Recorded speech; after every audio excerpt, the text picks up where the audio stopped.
addition, vintage lenses are a great way to get creative with photography. Typically, these lenses were used on SLR film cameras, but nowadays you can use an adapter to mount them on your digital cameras. For today's portrait photo shoot, I'm using the Sony A7IV with the Super Takumar 50mm f1.4, and I want to share with you some reasons as to why you should use vintage lenses for your photography. And actually, maybe if you come in front of the branch just a little bit even. Okay.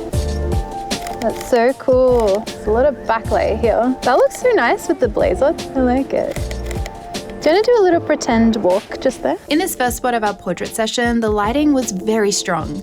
I'm getting a lot of lens flares and ghosting in my images, which I think looks really cool, but I am also moving around to try different angles to capture a mixture of photos where the lens flare is not so overpowering in the frame.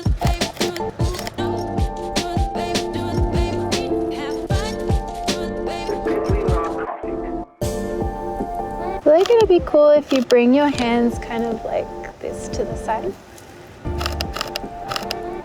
Oh my gosh, it is lens flare galore here in this location. I really like the framing in this spot, but again, the flare was too strong for my liking, so I'm using my hand as a lens hood. You can see my hand in the final shot, but I made sure to frame the image to the side so I could crop my hand out in post. Let's go a little more into the shade of this as well. Yeah, just here is good. You might notice the before images are extremely yellow, which is one of the quirks of using some particular vintage lenses. The yellow color cast is because this class contains thorium, which was a material used in the past in lens elements to reduce chromatic aberration and increase optical performance. So over time, the radiation causes the lens elements to go brownish. This lens has a bit too much of a color cast for my liking, so I'm going to revert the glass back to clear, or at least as close to clear as possible with exposure to UV. It was fun shooting with it in this condition for a while, but I think it will look even nicer with less of a yellow color cast. Let's go back to the weedy area.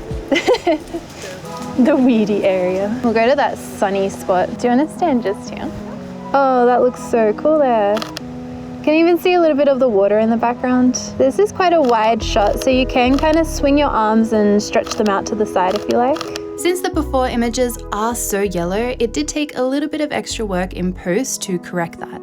I used my Earthy Lightroom preset pack to edit these photos, but I had to lower the temperature a fair amount to make the colors work. So if you want to see an unaltered before and after photos of this preset, I'll leave a link for that in the description. Would you be up for doing a couple of quick ones without the jacket and then we'll pop it back on? That's perfect.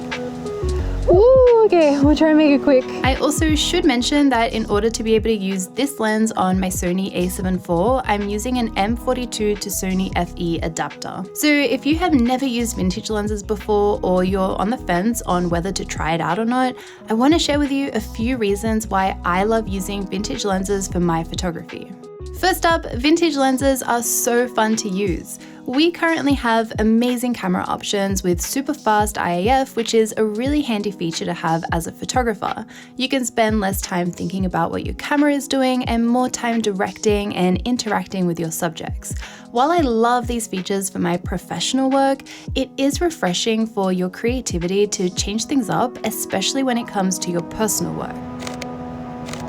I like to work on mixing up my photography techniques to keep my creativity going by shooting on film, doing video instead of photography, and using vintage lenses instead of autofocus lenses. You can feel more involved in the photography process by having to focus manually, which can then change the way you approach a photography session. I have used vintage lenses on my channel before. I've used two Super Takumars and the famous swirly bokeh Helios 44-2. I'll leave both those behind the scenes linked in the description if you want to watch more videos like this. I think if you crouch facing kind of that way. Oh, that looks so good there.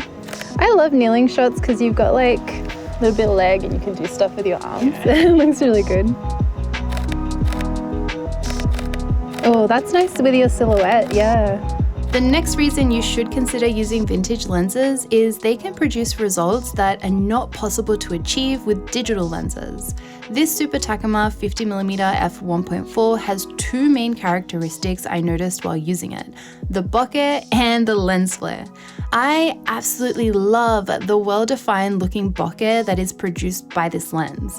I purposely picked this location to shoot in because of all the trees and long grass. The location with the direction of light means that the background and subject are backlit, which accentuates the bokeh in the photo, and we ended up with these results, which I really love. That look good with your head, yeah, kind of tilted back a little like that.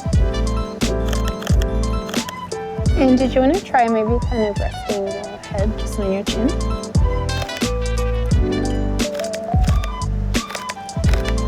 Alright. Beautiful.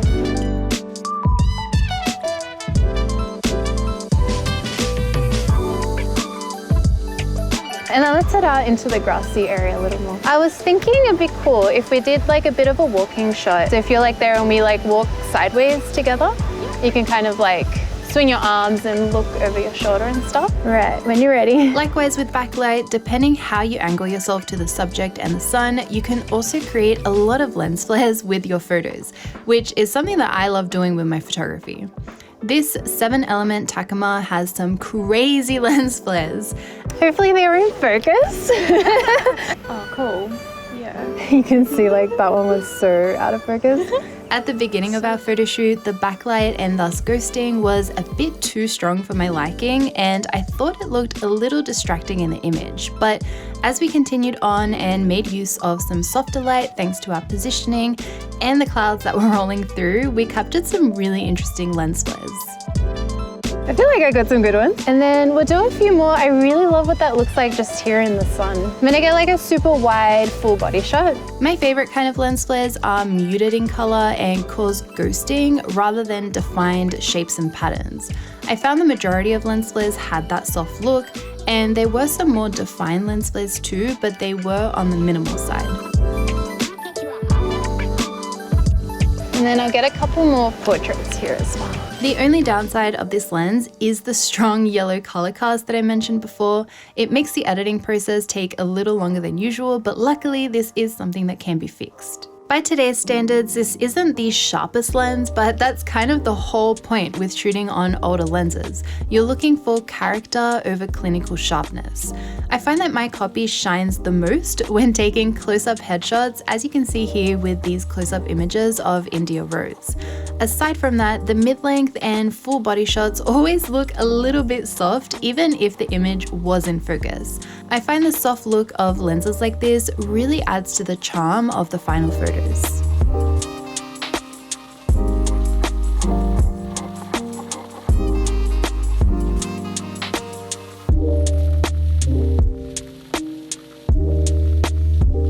Yeah, I'm gonna get some from like this lower angle. You can kind of like bend down towards me or even do some more like artistic ones looking away. Finding a balance between sharp yet images that have character is something that I've been doing a lot lately. In case you haven't seen them yet, I've just released a brand new set of textures all made from scratch by me that you can use to overlay on your photos to create different effects. At the moment, there are 4 packs: film scratches, the iridescent pack, a prismatic pack to add little rainbow colors to your photos, and the lens flare pack, which explains itself. As I mentioned earlier, I usually only use fun lenses like this for my personal work. For my professional work, I always use my autofocus lenses, as I know I will be able to get sharp, high quality results for my clients. So having a texture pack like this is really handy because you can decide to add the creative flair to your photos in post, and you have both the sharp image but also the creative photo as well. I'll leave a link in the description to my texture packs if you want to check them out. I'm so excited with them, and I have been using them a lot recently. The sun just keeps changing drastically. Before we end this video, the last and maybe most important reason to use vintage lenses is that it is possible to find some really good quality vintage lenses for a very low price. Considering the cost of autofocus lenses, using vintage lenses is a very budget-friendly solution for photographers. So that is all I have for today's video. Let me know in the comments if there's any other vintage lenses you'd like to see me do a behind the scenes on, but otherwise, thank you so much for watching. I make new videos every single week, so I will see you all next time. Bye!